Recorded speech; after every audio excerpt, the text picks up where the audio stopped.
and continuing my conversation with China's ambassador to the United States, Cui Tiankai. In the second part of this interview, we discuss territorial disputes and the crisis in Ukraine, as well as the Russian president's visit to China right now as he makes an Asian pivot of his own. With Europe trying to end its dependence on Russian gas and the prospect of the West slapping more sanctions on Moscow over that crisis in Ukraine, Putin needs an alternative. Making a major gas deal is top of his agenda. So, Ambassador Cui Tiankai, let me ask you precisely about this issue of the Russian president now meeting with President Xi in Shanghai. And obviously, there seems to be a great urgency on the part of Vladimir Putin to conclude an energy deal with China. This has been going on for a decade, and you haven't been able to do it and haggling over the cost. Do you think now it will happen? Well, I think actually there are frequent and regular high-level exchanges between China and Russia because the two countries are each other's biggest neighbor. We have ties of all kinds between the two countries. So such regular high-level visits is just normal. And President Putin is in Shanghai for a state visit and also to take part in an international conference. Right. You say it's normal, but you do accept that it's happening in the context of Vladimir Putin on the outs with the West. He has made a point of saying, look, China is going to be a much bigger economy very soon than the United States. It's going to be the superpower very soon, as if to say, hey, you in the West, we don't need you. We'll conclude our business with China. Is that how you see it? I think it was the American press that first said China is going to be the biggest economy in the world, although we ourselves don't quite believe that. But I think President Putin will be coming to China despite whatever happens between Russia and the West, because he is our biggest neighbor. Right. We have very friendly relations with Russia.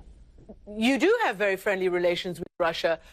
Of course, it was the World Bank who said that recently about China growing to overtake the U.S. economy. The IMF disagrees, and you obviously disagree. But let me ask you this. If China is such a pal of Russia's, as you say, why then has China been studiously careful not to overtly take Russia's side, for instance, in the Security Council, over the annexation of Crimea, over what is going on in eastern Ukraine? Do you agree with the annexation of Crimea? We always follow a foreign policy that is independent, that is for peace, stability, and development in the world. So we will make our own decision on the rights and wrongs of the issues themselves. We are not following any country's position. You normally vote with Russia.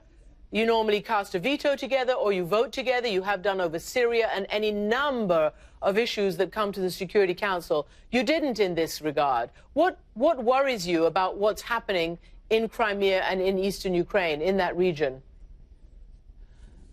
Well, first of all, if you check carefully the voting record of China in the United Nations Security Council, you could see a record of independence based on principles, not based on any other country's position. That's quite clear.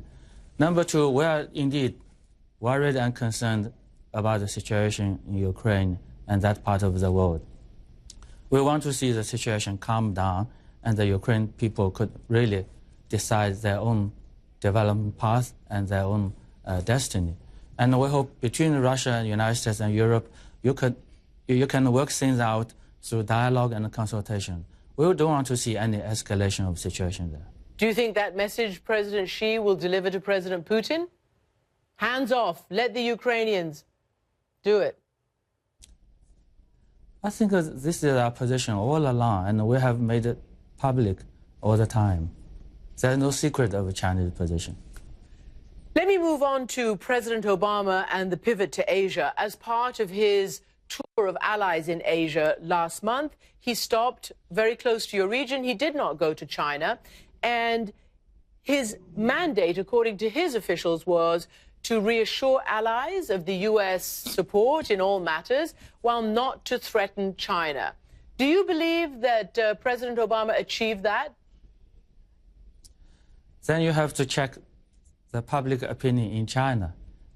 I'm asking you as a government official. So tell me. Yeah, I'm not questioning the intention of the U.S. government. I'm looking at the effect, the results of the U.S. policies towards Asia, towards China, and what they have done and said recently. And honestly, I think the key to this rebalancing is to maintain a good relationship with everybody in Asia Pacific, including particularly China. And in this sense, I think this policy of rebalancing might need some rebalancing itself. Well, let me play you something that President Obama said in Tokyo regarding the Senkaku Islands, the islands that you call the Diaoyu Islands, and what he said standing next to the Japanese Prime Minister, Mr. Abe. Our treaty commitment to Japan's security is absolute, and Article 5 covers all territories under Japan's administration, including the Senkaku Islands. So he's basically saying there, do not interfere.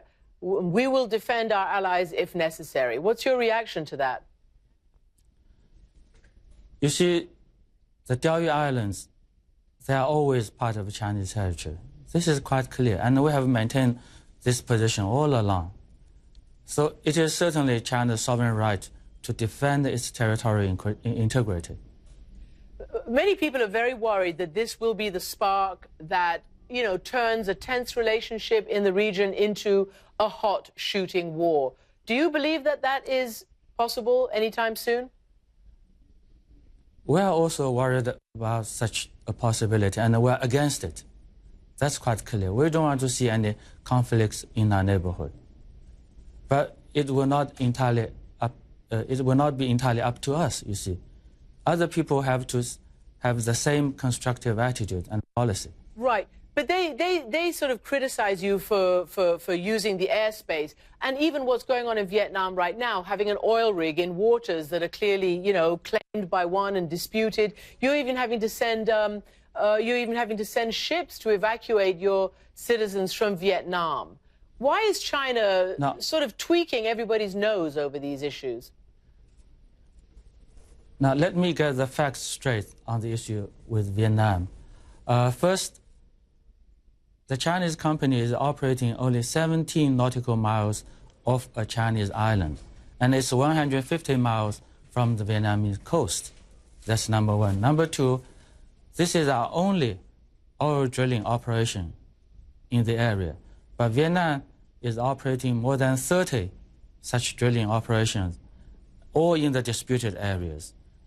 Unlike our only one, we are doing it in undisputed areas.